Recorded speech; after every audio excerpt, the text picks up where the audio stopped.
quite literally set up the patron exclusive as a wide open thing going to all places. Hey, you never know. It might actually be a good thing. Basically that showed a bunch of people what I do every week for only patrons. So maybe that's a good thing. Yeah. And how we banter in person. Yes. Well, that's true. Yeah. When you would come into to the Twit studio and hang out after the show, and we'd chat in the office. Yeah, I miss those days. I do. I miss those days too. I used to stay pretty late chatting with you. Mm-hmm. And Burke and all the other folks hanging out there and eating trail mix and snacks. What was the snack that you would always load up on? You had like a cup that you'd It fill was the with... pub mix. Oh, the pub mix. That's right. Yeah. Yeah, it was the pub mix. Let's see here. Oh, okay. Yeah, that was a good pub mix as far as pub mixes go. Liked it. Okay, so now I'm waiting. I'm just kind of waiting for people to stream back. It's kind of unfortunate because we had a lot of people, and now we're reconnecting with them. Hopefully, everybody gets the memo. And then, yeah, I mean, I think I explained it to you in email. The show is really, like it's just kind of about you, but not necessarily meant to be like, all right, let's rattle off your career bio or whatever, although we'll talk about it. But it's really like the thing I love about this show is like the nostalgic quality of it. Yeah. Because we get to kind of like reminisce about the things that really lit us up, when we were younger and that sort of stuff. So it'll be questions along those lines. Great. I am trying to buy these tickets as well, and I'm that's really right. sorry. Okay, no, don't be sorry. Right and now. In fact, we can kind of ramble until you lock that in, or hopefully. Hold on. Yeah, try. What? No longer available? Are you serious? Yes. I hate Ticketmaster. Ticketmaster What is happening? Sucks. It's no longer available. I'm yelling on the stream. I'm sorry. I'm yelling on the stream.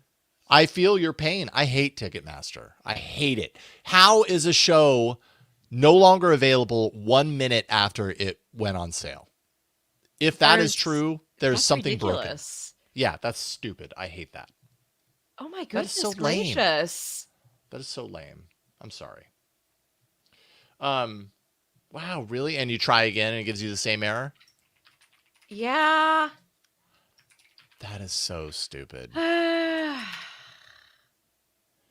Damn you, Ticketmaster. And yet, we were able to buy tickets for Taylor Swift. I was going to say. So you just never know.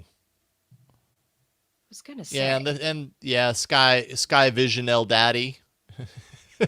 the fees kill it for me. Yeah, I would agree. It sucks. Yo, Liam Spradlin is here. Liam Spradlin. Good to see you, Liam. Rob Collins says, I just don't go to concerts because of Ticketmaster. Yeah, but some of the really good concerts go through Ticketmaster, unfortunately. I went and saw Flashback. I went and saw Beck like 3 weeks ago play with the Berkeley Symphony. That was fun. I did. I saw that you did that. And I was holding myself back from the Scientology commentary. Oh, really? Oh, I wasn't aware of that. But some part of me is not surprised actually to hear that. I don't know. He's a strange fellow, but he's written some really great music. So, and he played a lot of his really great music with the symphony, and I was happy. He's been on my list of artists I want to see before they no longer play. Tom Petty was also on that list, but I did not get a chance to see him. I will forever regret it. Why not? Well, he's passed away. He's gone. Oh, yeah. Sorry. Unless I see him in the afterlife. Yeah. On the next plane. A Tom Petty reunion tour in the sky. Probably not going to happen. But that was a while ago. I've let that go. I did have tickets to see Paul McCartney on his last tour. And then I got COVID and I had to miss the concert. And that's a huge bummer because he's on my bucket list of got to see before I die. Well, you may have time. Before he stops. From what I'm understanding, he seems to be still going and going and going. Oh, he is. He is, but he's also older and older and older. How old is he now? Paul McCartney is 82 years old. I mean, Biden dropped out and he's 82. So, Paul McCartney might drop out. You never know. But I think Paul McCartney, I think he's going to he's probably going to continue rocking. I hope he has at least one more major tour in him. Cuz I got to see a Beatle. Well, you didn't get your ticket? I didn't get my tickets. No. It was the pre-sale, and the pre-sale sold out in seconds. Dang. And is there only one pre-sale? Because, sometimes they have like different. The pre-sale is just today. Tomorrow it's on sale to the general public. So I'm going to try that. Wow. Usually and everybody, you got the pre-sale access. I'm in a Discord about it, and everyone's like, I didn't get them. Like, everyone's really bummed. Jeez. Clinton says, keep checking in case someone doesn't follow through on their part. Yeah, I'm going to keep doing that. That's a good point. Yeah. I should also admit that I already have tickets to see him in Europe after MWC. So you're not completely out. No, but I would like to be I want to go meet up with like people that I know.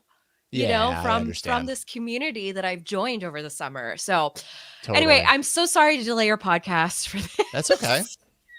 That's okay. I consider this, we're good until the top of the hour. And I generally shoot for around 45 minutes, but it usually goes a little bit longer than that. But that's kind of my target. So yeah, it's fine.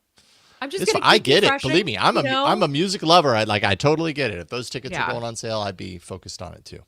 It's just, I loved it so much when I was a kid, but I was so not allowed to do it very much. Mm-hmm. And, apparently there was some silly statistic that came out yesterday that said, your lifespan is increased by 8 years if you go to a concert every 2 weeks.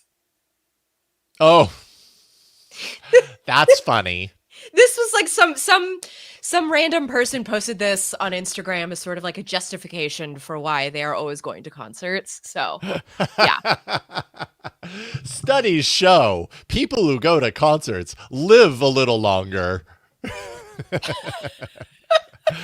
They just might be deaf. Buy Ticketmaster. They live a little longer. Buy Ticketmaster. Oh boy. Who's behind that post? There's some money. Goodness gracious me. Oh, Ozone Nightmares, always so kind of you. Thank you for the super chat. Says, hello, Jason and Flo. Great to see the two of you talking tech with some magnificent color contrasts happening. Really great mix of rock guitar and 90s anime mania. Hope you're both well. Thank you, the Ozone Nightmare. Appreciate you. So awesome to have you here. Yes. Yeah, always so colorful in the background. It's just lights. The room is a pale, boring gray, but yeah. Well, this room's a pale, boring gray too, and then I threw a bunch of LEDs around me. So what room did you build your studio in? The den, which is downstairs, completely open to the kitchen. The kitchen's right there. I'm staring at it.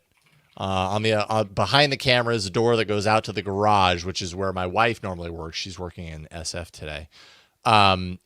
If and when she, so it means that I can record down here if no one's making noise. So that means dinner time, I can't record down here. That's why I'm upstairs for Android Faithful. But most other times, the girls are at school. Stacy's in the garage, and so I've kind of got the space. The only interruption I usually get here is if someone comes to the door and the dogs go nuts, or just the dogs in general. They come here and they want to be pet. So, which isn't a bad thing. That's what dogs want to do. They just want to be pet and fed and walked and entertained.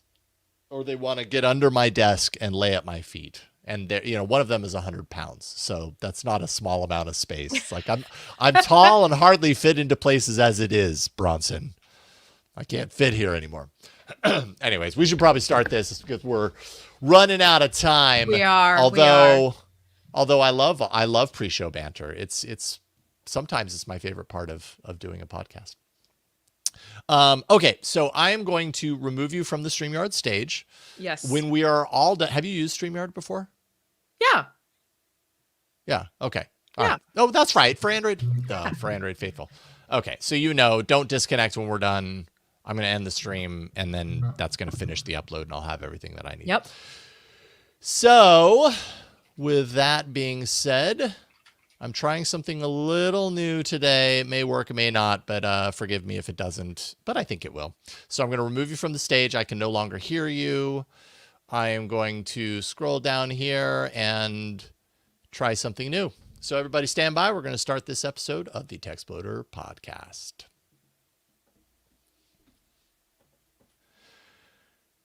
Let's see here. Okay. This is the Techsploder podcast, conversations with tech professionals about being human in a binary world. Episode 14, Florence Ion.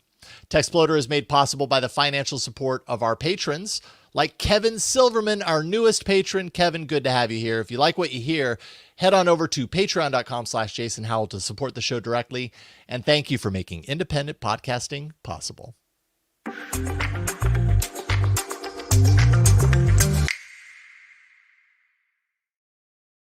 Hacha! Hello and welcome to another episode of the Techsploder podcast.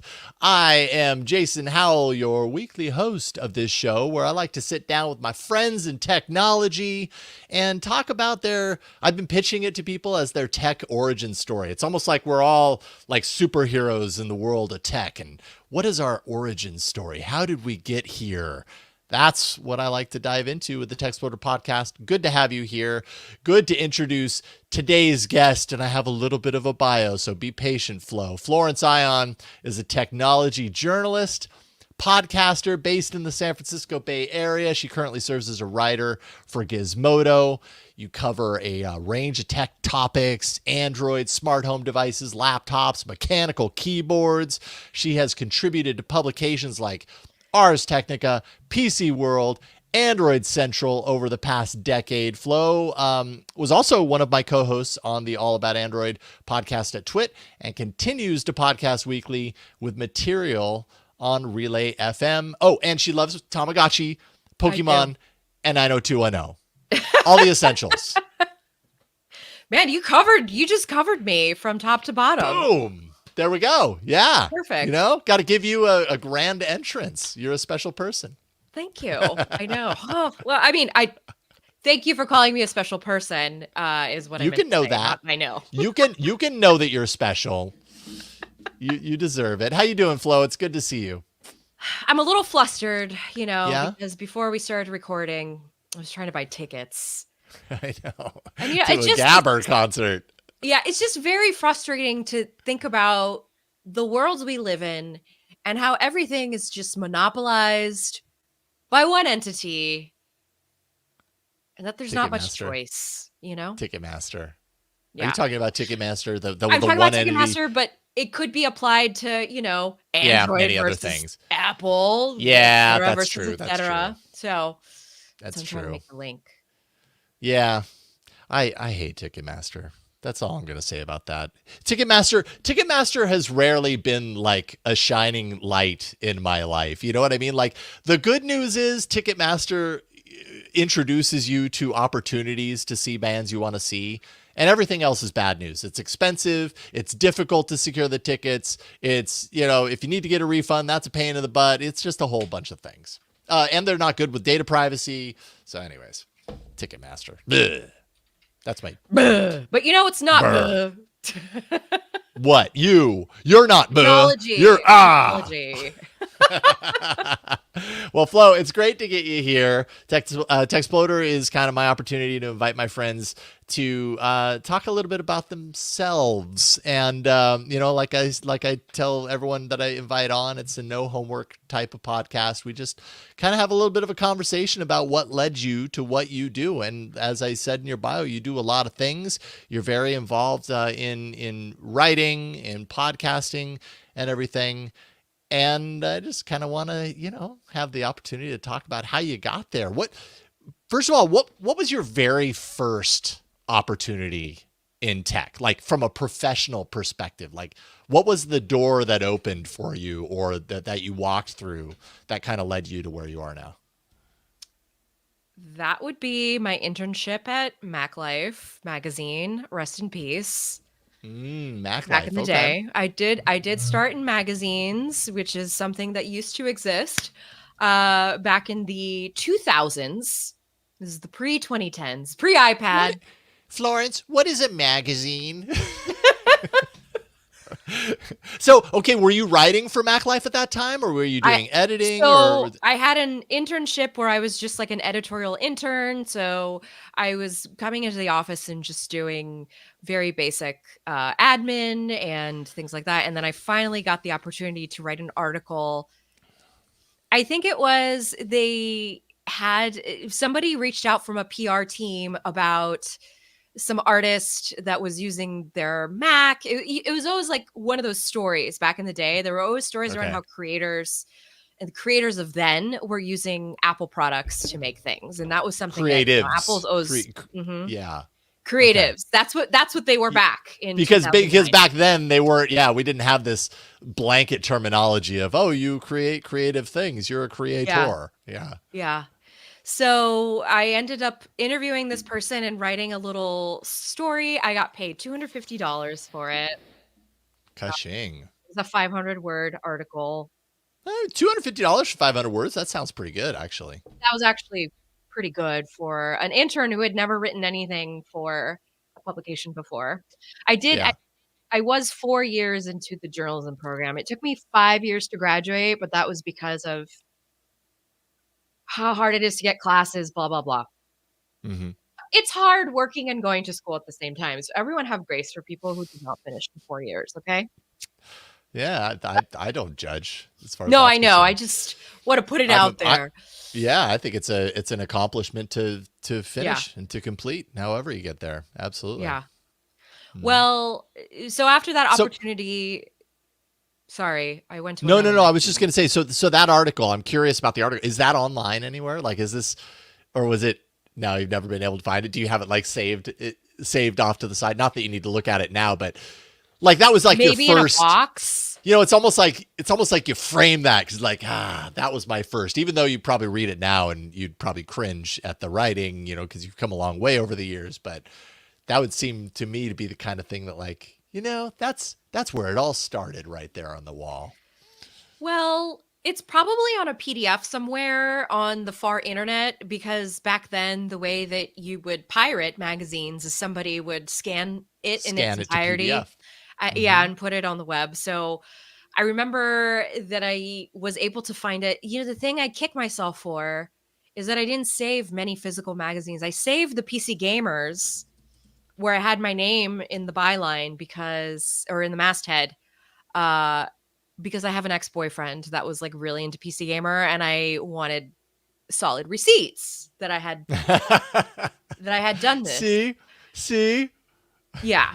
But that's I didn't my save the name. Mac Life ones, which is I probably should have because Well, but you were young then. You were I you didn't were have naive. room. You didn't know. You didn't I didn't know. have room for I mean, physical I would media. imagine if I was to put myself in your position at that point of my career, um, I probably wouldn't have known the significance of holding on to it. It wouldn't have occurred to me back then. That's the kind of thing that later I would look at. I've done the same thing with like Buzz Out Loud podcasts from CNET, where I didn't hold on to these podcasts for years and years and years, just assuming like they were going to be on the internet forever. And then CNET dumped the archive, and you can only find like a very small portion of them, And which yeah, and is, CNET is an entity that you kind of expected would have a oh, digital totally. footprint for a really long Well, and, time. and also like Buzz Out Loud was such a big thing at the time that I think I Yeah. naively expected like, oh, well, it will always be a part of CNET history, so they wouldn't get rid of those things. And sure enough,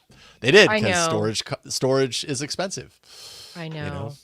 So, Well, anyways, and for us, we got folded into the UK division of it is what ended. Anyway, but see, this is a good conversation to start off with because it really is about like I've been in this industry through changing mediums. And mm-hmm. now I'm at this part of my life where I've been doing this for 15, 16 years. And now there's other changes on the horizon for me. Like I've Oh, got to start really figuring out how I'm going to use AI to help me become a better journalist. And, how am I going to make use of all this software to make make content and engage Yeah. people and, keep my Well, footprint out there. so that's a really good question that you brought up in this time where AI and large language models and everything have become very much a buzzword, but also, as you know, as to a certain degree, applied pressure on many industries, or kind of provided tools that either people choose to use them or they don't. But yeah, in the case of writing, like there's potentially a lot of benefit to come from that. Are you using them, and to what degree? Like how can they be used responsibly in your mind? There's actually been a lot more conversations around this in the last couple of weeks, I've noticed, since, it's like summertime, everybody kind of went dormant up here in the Northern Mm-hmm. Hemisphere. And now I'm starting to see social media come back around about this because there's a lot of people who started their own businesses and are afraid that their niche offering is something that would get replaced by a well programmed robot because Mm-hmm. it's programmed off of their interactions at the end of the day. Mm-hmm. I think, but I think the most how shall I say, the best way for the conversation to really become productive is by talking about how it becomes an aid to Aid. everything. So for Exactly. me, researching has always been a very painstaking thing because I'd have to think about the very right things to Google. I'd have to think about the things to look for. Mm-hmm. It's not that AI necessarily replaces that, but it does help take off some of the brain labor of kind Mm-hmm. of coming up with that stuff. It most certainly does. And sort of like, and just organize it for you. And I think that, you know, I've always had such a hard time. I've always had such a hard time staying on task. Mm-hmm. Um, because of neurodivergence. And Mm-hmm. so having a gadget of sorts, a chatbot that would help me essentially do what I already do in my own brain, except it's a computer, so I can't steer it. You know what I Mm-hmm. mean? Because you could Mm-hmm. steer your own brain when you're trying to negotiate with yourself, but a computer is not. Believe me, I know. Yeah, yeah, exactly. But I can a talk computer myself is. into the worst idea in the world. I could I'm, talk I'm myself going out of through it right doing it. now. There's a Yeah, microphone I really want, and I keep telling myself I want it. I'm like, no, but I can't afford it. But I keep telling myself, oh, but you're going to get it anyways. yeah, I'm like, what do you stop it? Like, that would be irresponsible of me to do right now. Yeah, exactly. I know what you mean. So I've been using it as an aid, mostly right now for grammar checking, Yep. mostly for like sometimes this one's been a little harder. I've been trying to use Gemini because I pay for a high tier of workspace. I've been trying to use Gemini to help me search Google better Mm-hmm. Mm-hmm. outside of just the pop-up that people have been experiencing. Like I've been going to The gemini.google.com. Yeah, the GSE, the Google search, or the Mm-hmm. generative search This experience generous thing. search, right, Yeah. experience. This one I've actually been going and say, like, help me plan. So the first way I did it outside of work is I had it help me plan my packing list for this last trip that I took. Mm-hmm. Because I was very curious, okay, how are you going to help me in this situation? And I followed it to a T. Did you? Well, that's I the other did. part of it, is like you can do it and you can look at it and go, oh, that's pretty good. Or do you lean in and trust that it's going to lead you to the right place? And how did it do? So as far as the packing list went, Yeah. the information it picked up on that, yeah, I gave it all the requisite information it needed to have. So I said, I have a 27-inch suitcase. I am going to be in this country and this country for 2 weeks, and I need to be able to pack in case there is rain, but I don't want to bring Bam. Good like prompt. rain Yeah. boots, and I need to be able to try. Like you can tell it. It's like when you're spitting things out to a friend, you know? Totally. Tell it all pertinent information. If it needs to be considered, just rattle it off. Yeah, Correct. absolutely. Yeah, you're spot on. Exactly. Mm-hmm. Yeah. So I did that and I ended up exporting the packing list to a Google Doc. And then I went in and kind of added a couple extra things. So I made a little extra section for myself because I had to pack because I had events to go to. So I had to pack 2 outfits that had nothing to do with the ones that I would be wearing day in and day out. Yep. Um, it ended up, I ended up being able to pack with enough room to like bring back a lot of stuff. Oh, nice. So it was Yeah, efficient. So it was it told efficient. you what to bring, and it left some space intentionally. Did you ask it, say, and make sure that you don't overload me with stuff, so I have space to bring stuff I'd back, have to go back through my logs to see if I did did that, it but just I luck into don't that? think I mentioned that. I think Yeah. I said so it doesn't. I don't know if I mentioned so it doesn't get too heavy, but generally, I'm always within the weight limit when I Yeah. bring the big suitcase. That's always been like my thing. So I was Yeah. well within the weight limit. It was at 20 Can you pick up the big kilograms. suitcase and know right Yeah, off the top, like, oh, that's yeah. 50 pounds. I need to take something out. So can I? Yeah. 20 kilograms is what I go for. Oh, Because at okay. 30 kilograms, they make you pay. They start Yeah, charging you you, don't want or they that. make No, you take stuff absolutely. out. Yep. Okay, so it worked for that. Okay, so that's one example where it works really well, and that's because that was a lot of generalized information. Yeah. A lot of it was subjective information that it took from advice, and so it like ranked that, I'm assuming. Then Yep. I went to try and use it for okay, so for the foldable coverage that we had these last couple of weeks, Yeah. I needed to look up some comparison specs, and usually what I do, which is very messy, so I used to sometimes I'll have a spreadsheet, right, that I Hmm. keep updated, but sometimes I just can't like look at it for whatever reason. And so I went to Gemini and I tried to ask it like give me the differences in display sizes between this and this and this Hmm. Hmm. model. But it kept bringing me back all the wrong information. And it was Interesting. because the information was also being pulled from like rumors and leak posts that were tagged Oh, under that entity.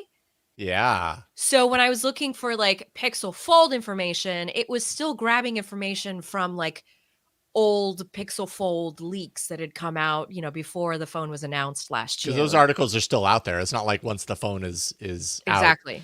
those rumored articles that were published before it. How does the LLM know the difference between those two things? They could both supposedly give valid information. So then did you tell it, like correct it and say leave any leaked or unofficial information out of this? And Ugh, no, I gave up and I went and I made a spreadsheet. I was like, oh God, this is not going to work. That's what I ended up well, doing because I had to yeah, fact check everything it well, sent me, which you ended up do. adding more time.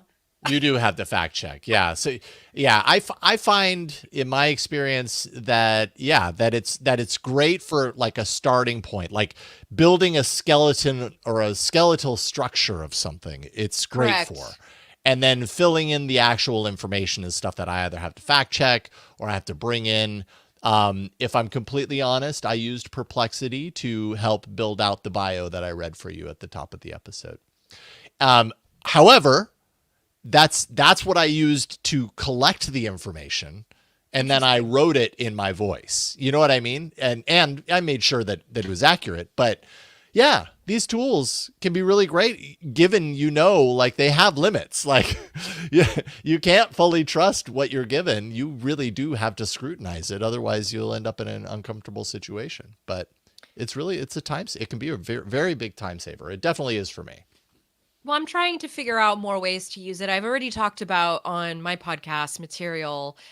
Yep. A couple months ago, I talked about how I used it to help me send out emails to parents because it's very good at, again, taking in all like the subjective ways that society is like, you need to be nice in your writing.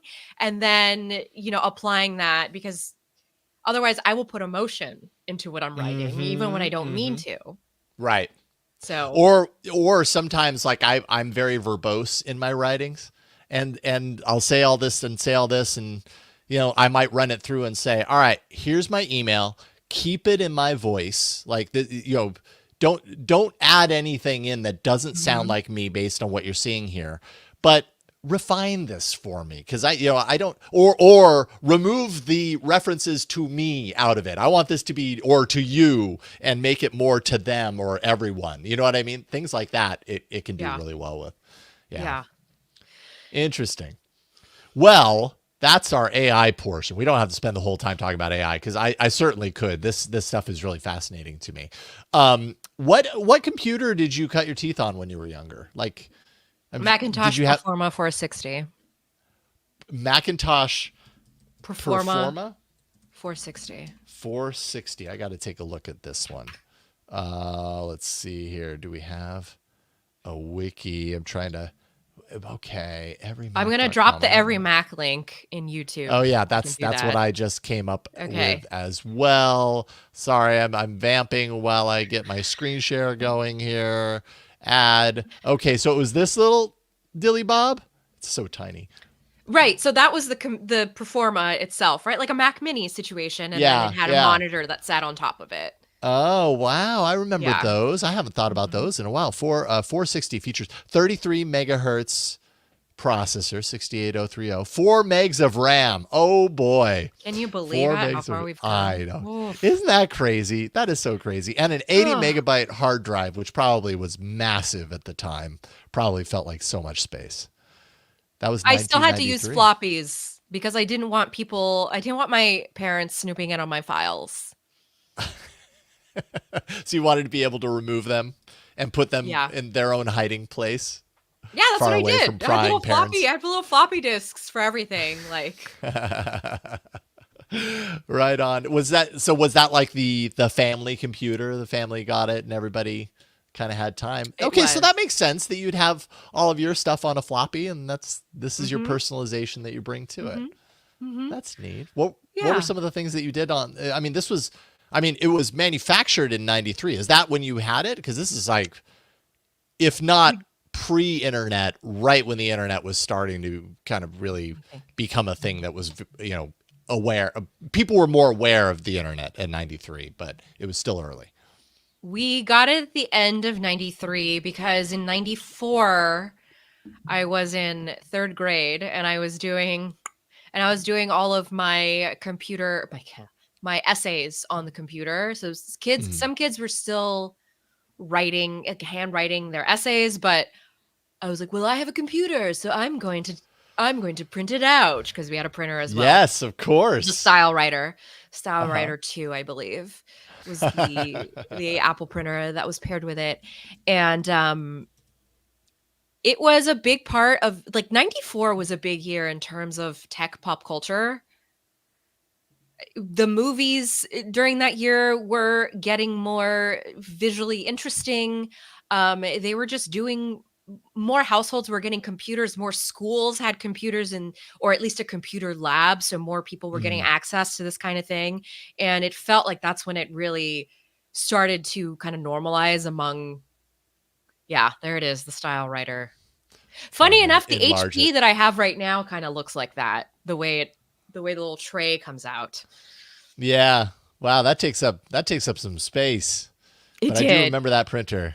Yeah. Mhm. Oh, that era. It Yeah, was I not think very good, by the way. It was bled that a color? the ink the ink bled a lot. It was a black and white printer, and the Oh, it was ink black and white. Okay. mhm.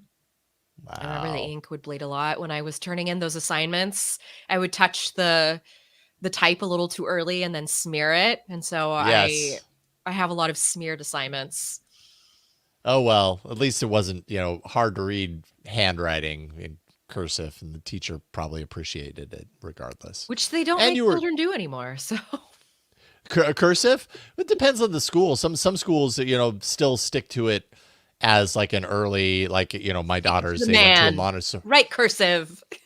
They went to a Montessori school that taught cursive Yes. initially. But I mean, they stopped writing in cursive in like second grade or whatever. It's Yeah. it's not the same. Not the way it was when I was a kid. And it sounds like probably you too in school. Yeah. Were your parents like really support? Like, were you outwardly interested in technology? I mean, aside from the computer side of things, and were your parents, did they? How do they feel about that? Some parents are like, "No, you can't play video games. That's bad. That'll rot your brain." Other parents are like, "No, Oh, I they." had video games on this Performa. I had Okay, video of games. Most of course. them were trials of games. But back in the day, you could get by with a trial of a video game. Um, let's see. I had the video game. Okay. So to answer your question about my parents, my father was working in Silicon Valley at the time.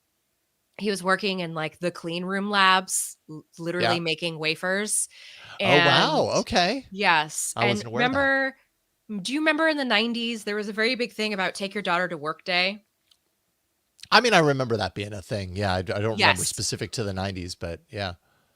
Well, from what I understand, it's a thing that kind of stopped, but in the 90s I remember it being such a thing because it wouldn't just be me out of class. Like it would be a bunch of us girls would be at work with their moms and dads Mm-hmm. for the day. And so I went to my dad's work a couple of times and he let me play. Mostly what I did was just play with his computer and raid the supply closet for like pencils and notebooks, Heck yes. Yep.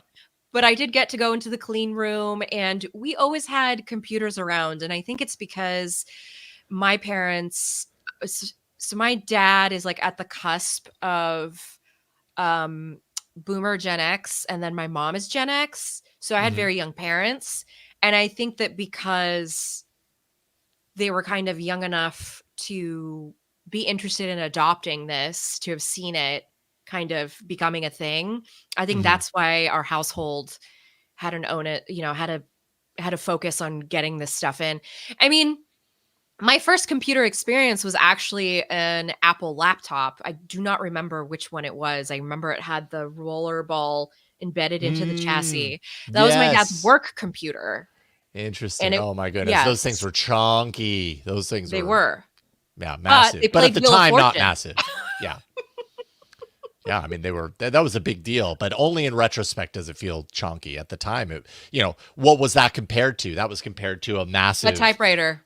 yeah, a And a typewriter. typewriter, or even desktop computers. They were massive too. They took up a lot of space. Everything was massive. So anything that was portable that you Yeah. could fold up and potentially put into a backpack, like that was a Mhm. huge deal. Now they're just like they're razor thin, not quite, but I mean they're dang close. It's crazy. Yeah, wow. Okay, so that's kind of how it all got introduced to me, and then of course, you finally get the computer in the house and, you become a very obsessed, and so I used to make all the stuff I could make on like Claris Works was so fun for Ah, me, all the different yeah. patterns and ways that you could make things. This was all pre-internet, by the way. My favorite games to play we had a version of Mahjong, which was really fun Ah, because yes. yes, you would, you know, match the tiles and then it would make like this explosive sound animation. It'd be like, ah, that's so fun. Yeah. Yeah. Um, No, Mahjong was great. Mahjong was, mhm. yeah. I played a lot of Mahjong on, I can't remember if it was on my Macintosh, but definitely on my Windows PC, which came after the Macintosh. And then I went You back to remember Mac. Vet, the Vet. game Vet. Vet? No, I don't. Let me see if I can get you a. Let me see if I can get you a list. Vet software. Bub, bub, bub, bub. So the game was called Vet, VET. Mhm. Like Corvette, And VETTE. oh, TTE. Oh, okay. Oh, Vet with an Uh, exclamation point. oh, Spectrum Holobyte, 1989 is the era of this Yes. game. Okay, so I'm not entirely sure that I remember this, the street race simulation through San Francisco. But Yes. this box Yes. would get me going. And back in the day, Yes. like I would have loved to play it. Yes. So this was all about driving a race car around San Francisco. Everything was super poly shaped. Even the people were just like squares with circles for heads. Uh-huh. But this was all pre Grand Theft Auto. Like, I'm sorry, you could run people over and they would scream. Ah! It was bad. But it was San Francisco in pure poly, retrographic. Like, it's very retrocore. If you get it emulated, it's extremely retrocore. It looked a little different on PC than they did on Mac. It was a little more graphical on PC, Okay. but Okay. This is I played it PC, on the I think, that Mac. we're looking at right now. Yeah. And what they would let you do, yeah, see, the PC one doesn't have, the Mac one was special because of how, yeah, the Mac one looked different. But what was great about it is it was San Francisco. So I could drive up the Great Highway and then it would take you downtown and then it would take you across the Golden Gate Bridge into like a field that was supposed to be Marin County. And like, how freaking cool to have that as a Oh, kid, the first time ever to experience this virtual way of going through a city that your parents have driven you to. You know what I mean? It was wow. pretty Okay, fun so for is a 7 year this old. For the video viewers, is this looking a little bit closer to what? Exactly. You see that they have that beginning, like, Yeah, it oh has my the god, total yeah, Mac kind of vibe to it. The yeah. graphics and kind Yes. of a kind of a Mac Paint quality to it. It's kind of like we got a bunch of people who are really good at Mac Paint to make a video game. It was Just the so era. good. I Oh, that spent looks so much great. time. Oh, I would have too. I've not heard of this game before. It looks awesome. Play it now. Heck yeah. And The you used game to that be I able to played a put lot. in Oh, sorry. sorry. I was just gonna The- say, you used to be able to put in codes to unlock cars besides Corvettes. oh, that's special. The Yes. game I used to play a lot on the Mac was Shuffle Puck Cafe. I don't know if you ever played that one. It was Shuffle Puck Cafe. yeah, Oh, we're like, okay. We'll go ahead and search that one. Yes, it was, and because my first Mac, I can't remember the exact model of it, but it was a monochrome, so it was black and white. And yeah, it's essentially Shuffle look Puck. at those graphics. Look at that. I know. Isn't that fun?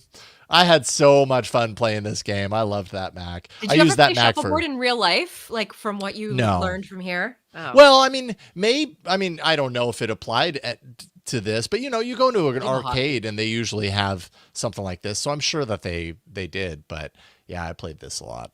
It was a fun game. Wow. Okay, the title imagery for Shuffle Puck is quite. It looks quite dramatic. It does. There's that It's pig kind of pig guy in the middle. There's it. aliens.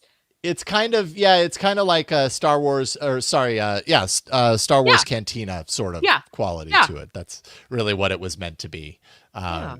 in my memory, anyways. My memory as a kid. I do have to take a quick break. Then we're gonna come back. I love this stuff. I just love diving into nostalgia. It just makes me so happy and makes me feel like a kid again. We're going to talk about some topics that I know are near and dear to Flo's heart. That's coming Okay. up in a second. All right, let's talk Tamagotchi, because this is a technology. Because Tamagotchi is a technology, right? Like, it's low tech. It's still tech, and It's I have pretty to high imagine. tech now. Well, see, this is what I want to talk about, right? Like when you first got into Tamagotchi, I'm guessing you did as a kid, or maybe this is something that came later. Like how did the Tamagotchi thing happen? I know it was a trend, and it was a trend that was past my age. Like I didn't have that as a kid, but like, how did you get into it? So 1996. Actually, it was 97. 1997. It's 96 is when the Tamagotchi launched in Japan, and then they brought it over here more so in 97. 97 is when the like the third party virtual pets were cropping up. And so that summer, this is a whole story, I'm going to make it. That summer, my mom won a trip to Florida from a Snapple bottle cap. Okay. From A trip to Florida from a Snapple bottle cap. correct. So that actually happens. It did in 1997. It That's was amazing. to this, yeah, it was like to this very hoity-toity spa, and my parents always joked that the place made them so hungry they would sneak out and go get McDonald's after the dining hall was closed, because it was like like 90s skinny food kind of situation. But and so then after that, what happened is they flew us out kids to go to Disney World, because it was like, let's like make a whole trip out of this. And so for some odd reason, I have a very, very vivid memory of we walked into this shop to look for film camera, because we had a Kodak Advantix 35 millimeter camera, which was the little cartridges that used to be able to just like pop in, and then a motor would load the film instead of you having to physically like move the film and make sure it gets caught in there. Yep. And so we Okay. had to find a shop that sold it, because we had run out of Advantix. My parents didn't bring enough. We were going to Disney World. Yep, there it is. Oh my God, it's flashbacks. Yeah, no kidding. Yep. Having to load And a so photo cartridge. Yeah, I remember those days. here, you're gonna want to Google this. So look up Dinky Dino. Dinky Dino. Dinky There it Dino. is. Okay. That was Okay. my first virtual pet. And I bought it at this random shop. The guy just had them behind the counter. And I remember begging my dad, like, oh my God, Dad, please, please, please, can I get one of those? Everybody's getting these virtual pets. Someone on eBay is selling one for $39.99 used. So is Yeah, this? Does that's this about look it. like your That's it. original? Wow. And do It you still wasn't have that one? red. So funny you should ask. No, seriously. So 2 That's weeks what I do ago, here. 2 weeks ago, I mentioned I was in London. I'm first generation born here. So a lot of my extended family is in Romania, as maybe you've heard me mention before. And I Mhm. met up with one of my cousins in England, and she told me about all the stuff that came through from us, because my parents would just pack up our stuff we were done with and like bring it to Romania every summer. Oh yeah. Okay. Yeah, So Dinky Dino Dinky went to Dino Romania. took a trip overseas. Yeah, Dinky Dino went to Romania and has never been seen again. So Oh, that's too bad. it's okay. That's too bad. Well, you can It's get okay. another one if you wanted to. What color was Yeah. yours? Because it wasn't red, you were saying? No, mine was green. Green. Okay. Yeah. All right. So is Dinky Dino, is that considered, that's not considered like a authentic Tamagotchi. That was like a digital friend kind of spin-off of the Correct. Tamagotchi thing at that point? Correct. Got it. Okay. Yeah. But this is a very popular toy in Japan. It stayed popular in Japan because from 1997 through the mid 2000s, Bandai kept the Tamagotchi brand here alive. Back then is when they released the Tamagotchi Connection, which was the first time that you could connect your Tamagotchi to a friend's Tamagotchi and kind of have them visit each other through Wow. Yeah. infrared. That's a big Yeah, step. it Mhm. was a very big step. But I guess the popularity kind of petered out for a little bit because of the Yep. way the internet was coming in and changing how people were gaming. Right. Why Especially do here you in the need to States. have this single purpose little plastic toy when we can do everything we ever want? You know, your imagination is the limit on a computer screen or whatever. Yeah. Exactly. And so Bandai kind of phased out the special Tamagotchi here in the States. They stayed pretty. I think there were a couple of years it was kind of missing, but they kept it going in Japan in the 2010s. And as soon as the 2010s were over, there's this huge blow up of people moving away from the internet, trying to get offline. There's that trope about, oh, I used a flip phone and I found that my life was much more stress-free. We're Mm-hmm. really like Mm-hmm. delving into that part of being Mm-hmm. offline because we've been online so much. And so Bandai was like, this is the opportunity to bring it back into the zeitgeist. And so over the last 5 years, it's introduced the Tamagotchi Pix, which is a lot more for smaller kids. That one has a camera on it, and it just wants you to take pictures of certain colors so that you can make certain items appear. Yeah. If Oh. the Pix Party, by the way, is the better version of this. Don't buy this one. There's a joke in the community about this. We hate this one so much that at the Do you, Tamagotchi meetup that I helped plan last month here in the of Bay course you Area, did. somebody dropped one and everybody was like, that's okay. It's the first Tamagotchi Pix. Really didn't like the first gen one. Are you So part of a Tamagotchi Discord? I'm curious. I am. I'm a Okay, part of several I thought that actually, might be but the we do have case. a Bay Okay. Area one that's specific, and It's amazing. and we all share, it was a really incredible event, I have to say. It was Mm, really incredible. So over 30 people showed up, all ages. We had that's awesome. my And you neighbors who you haven't coordinated this? me and my friend Mark, who I'm going to shout That's out. amazing. Say shout out to Mark for Yeah. helping me plan all this. Good We job, both have Mark. Costco cards, so we were like, yeah, we've got Costco cards. We'll bring the snacks. We got pizzas. We got hot dogs and sodas. Sandwiches. Yeah, sandwiches. Okay. But we had a picnic, so everybody just kind of like brought stuff to share. We had the Tamagotchi original board game going on a blanket on the floor, and whoever was interested could play that. We had a patching station, so somebody was patching Japanese versions of Tamagotchi and putting English patches on there, so that Oh. Yeah. So it's no longer just in Japanese. It makes it easier Yeah. to use the So Tamagotchi. were people bringing their Japanese versions to be patched? Yes. They got them. They got them as a collectible, and now they could actually use them, or so this is the how Tamagotchi does that Smart. work?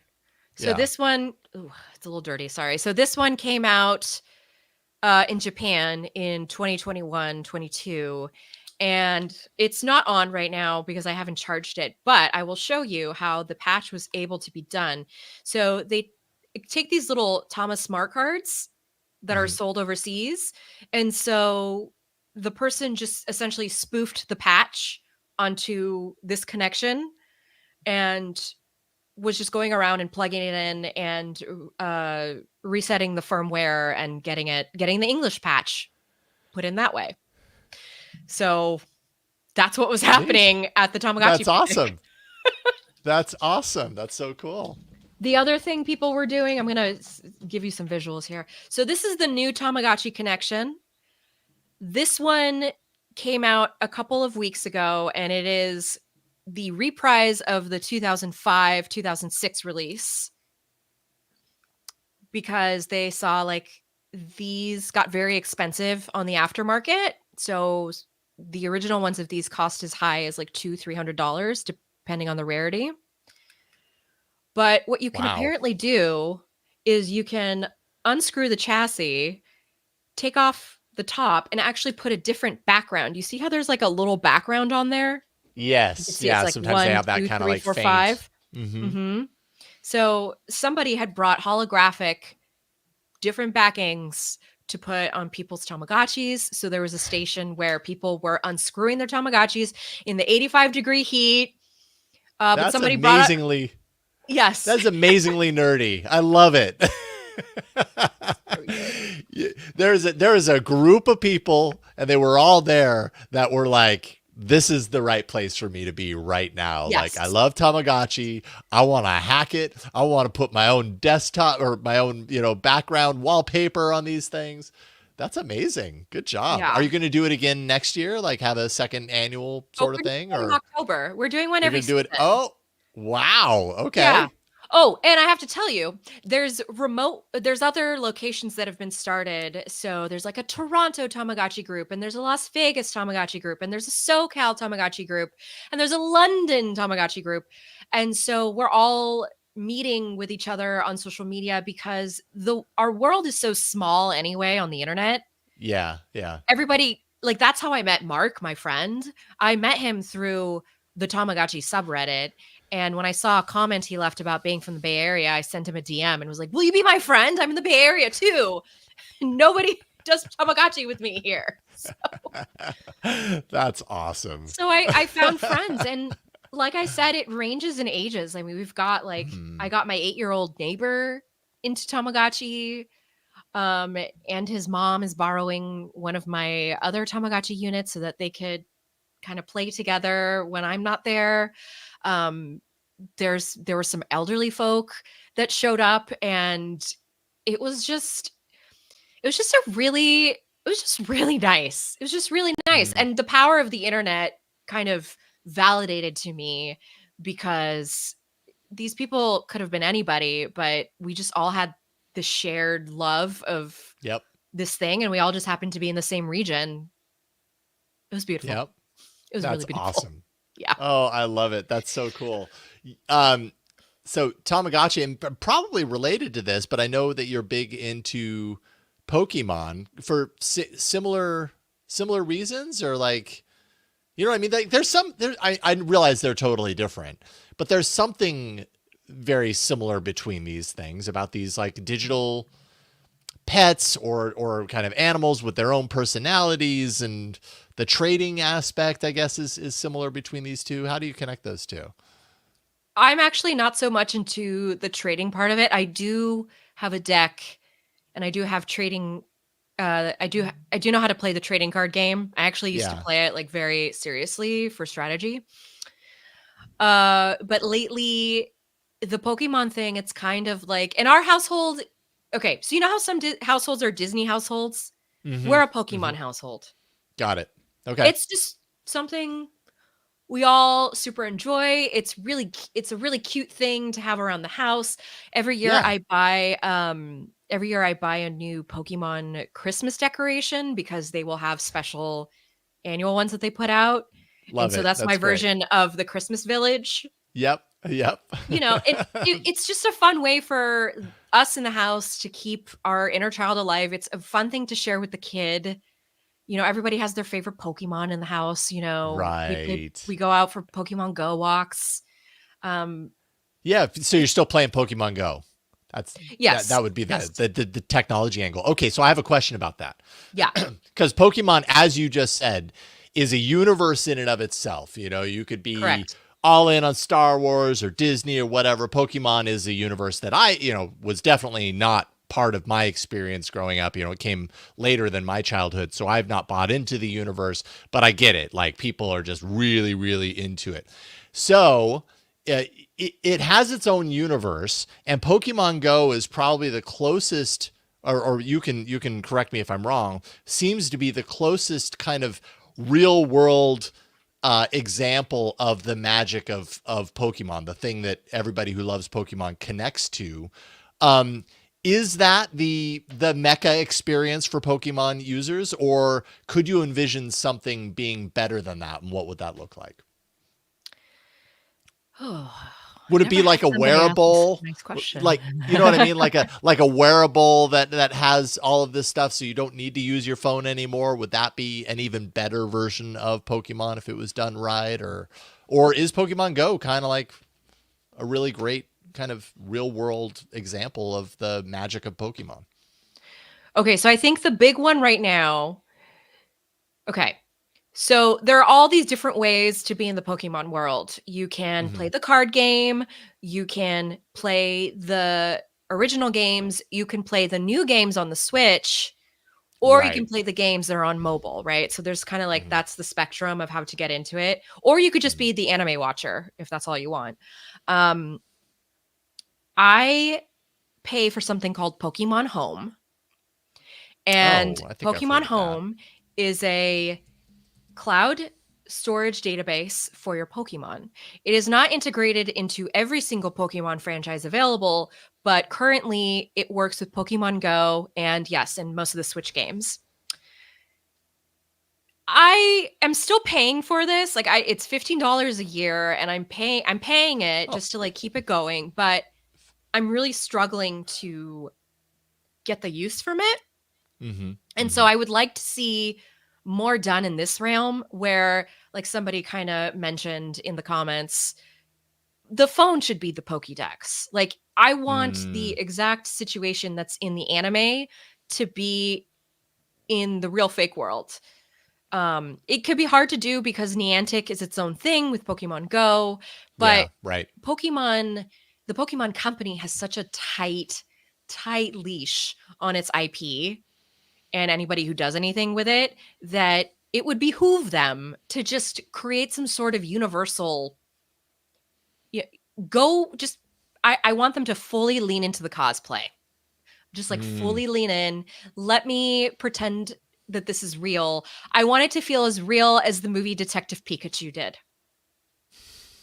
Was that a good? I haven't seen Such a that good movie. movie. Such Was a it good good? movie, by the way. I haven't seen it. My kids have not. It's a really Probably it's be a really cute movie. And it's Yeah, got a lot probably of like because we weren't father into son Pokemon. stuff in It's it. it's yeah, yeah. Like, I've heard that it's good. Yeah. It never came up. And now they're starting to get older and not be as interested in, definitely my older daughter is less and less interested in movies of that kind of genre Of or whatever, course. Yeah, yeah, the yeah. family style movies.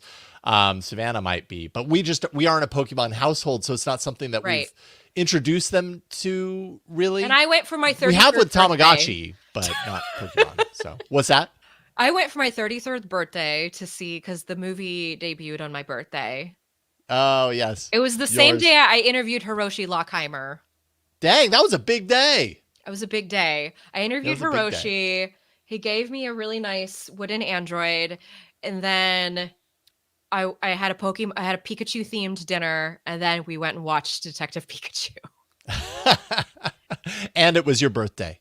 Yeah. And then I got pregnant. So That's that was like the last pre-child birthday. So that's what they used to be like. That's awesome. We are about to run out of time here, but I do want to ask you one last question Yes. before we finalize things, and then I'll let you go.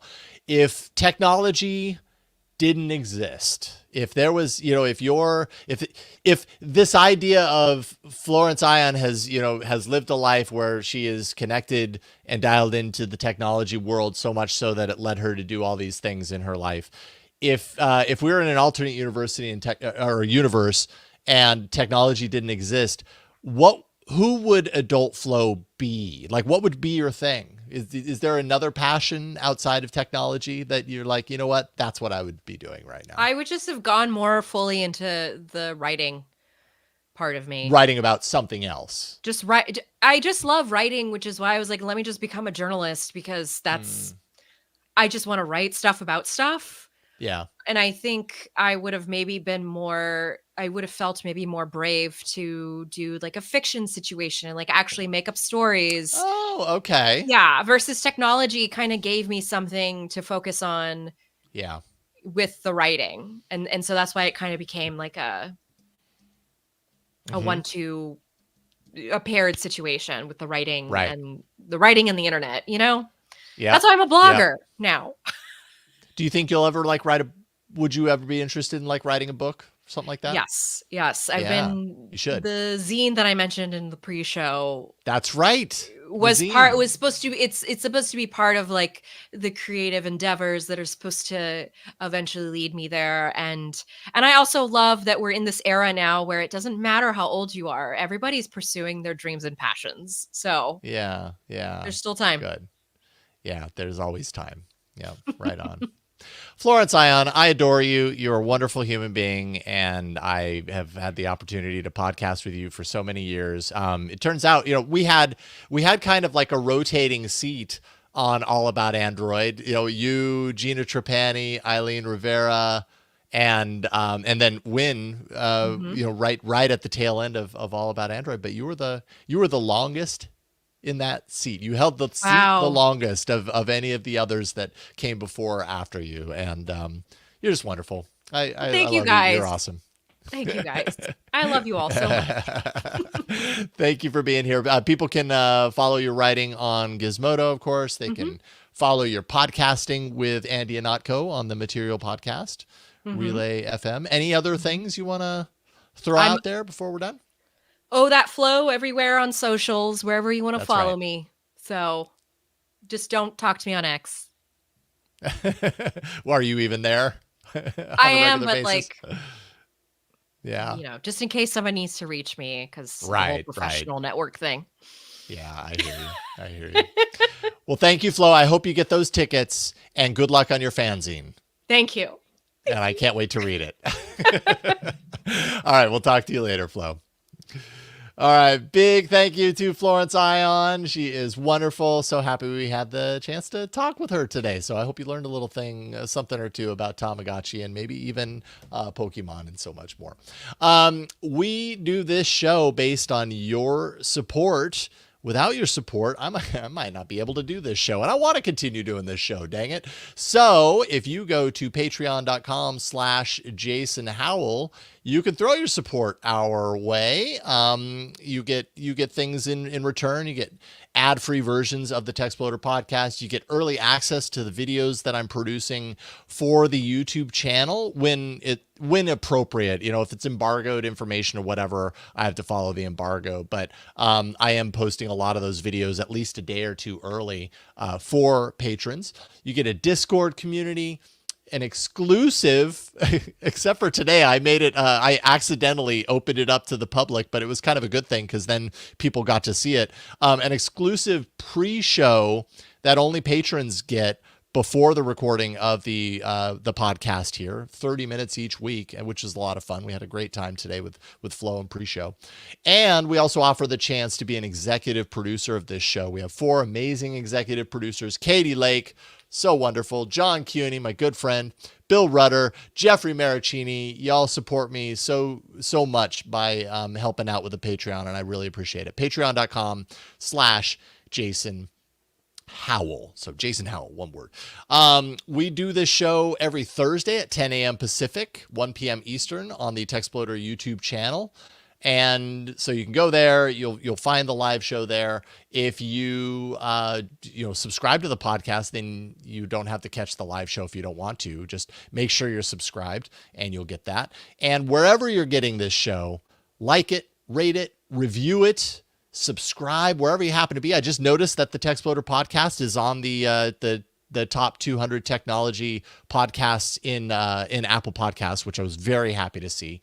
So keep doing what you're doing. Those reviews really help and spreading the word so that we can kind of grow this thing.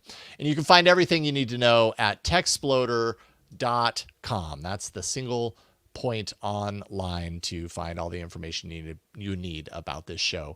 Thanks again for the appearance of Florence Ion and for taking time out to join me today. Thank you, Flo. Thank you for watching and listening each and every week. I'm Jason Howell. See you next time on another episode of the Techsploder podcast. Bye, everybody.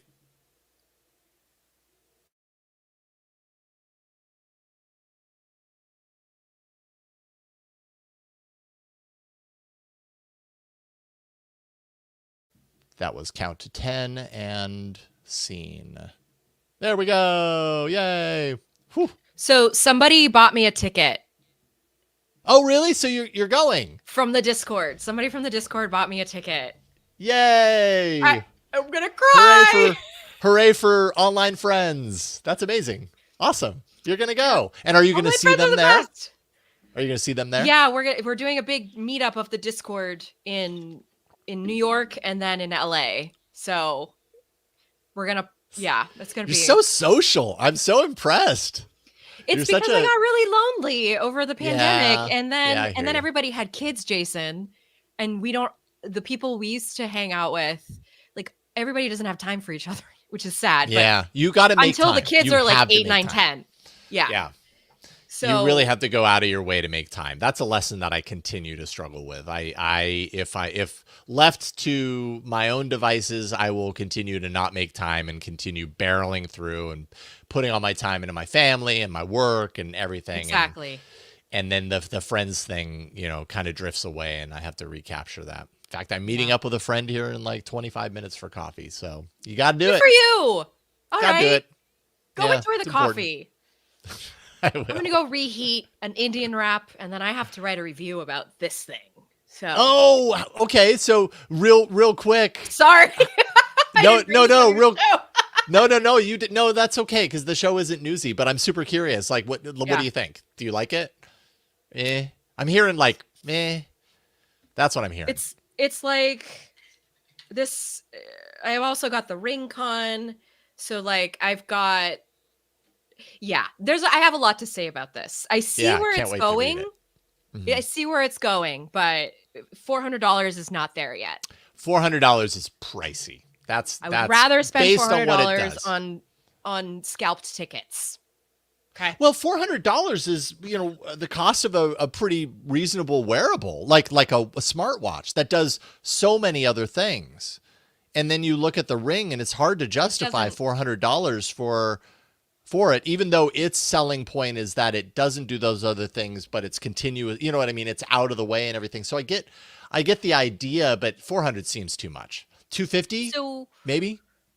Let me just give you let me leave you with an anecdote that is going to go into my review, which is that I went swimming with this thing yesterday, and only this thing. I didn't bring a smartwatch, and I expected that I would have at least heart rate data about how I was swimming.